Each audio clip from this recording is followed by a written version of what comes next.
எழுச்சி தமிழர் அண்ணன் திருமாவர்களுடைய கனவு எப்பொழுதும் கூறுவார். மேடையில் அவர் இல்லை, ஆனால் அவருடைய மனசாட்சி இங்குதான் இருக்கிறது என்பது எனக்கு தெரியும். கால சூழ்நிலைகள் தலித் மக்களுடைய விலங்குகளை உடைக்கும்.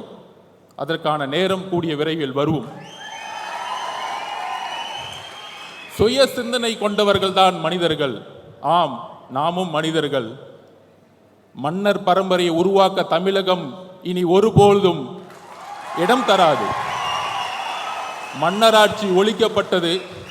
மன்னர் பரம்பரையை ஒழிப்பதற்கு இன்றைக்கு புரட்சியாளர் அம்பேத்கருடைய சிந்தனைகள் நமக்கு தேவைப்படுகிறது. அந்த பகுப்பாய்வுடன் திருமா அண்ணனுடைய கனவு என்ன? தலித் மட்டுமே பேசிக்கொண்டிருந்த தலைவர் அம்பேத்கர் அவர்களை இன்றைக்கு தலித் அல்லாத ஒரு சகோதரர் விஜய் அவர்கள் வெளியிடுவது என்பது புரட்சியாளர் அம்பேத்கர் அவர்களுடைய அண்ணன் திருமா அவர்களுடைய கனவு இன்று விகடன் மூலம் நிறைவேற்றப்பட்டிருக்கிறது.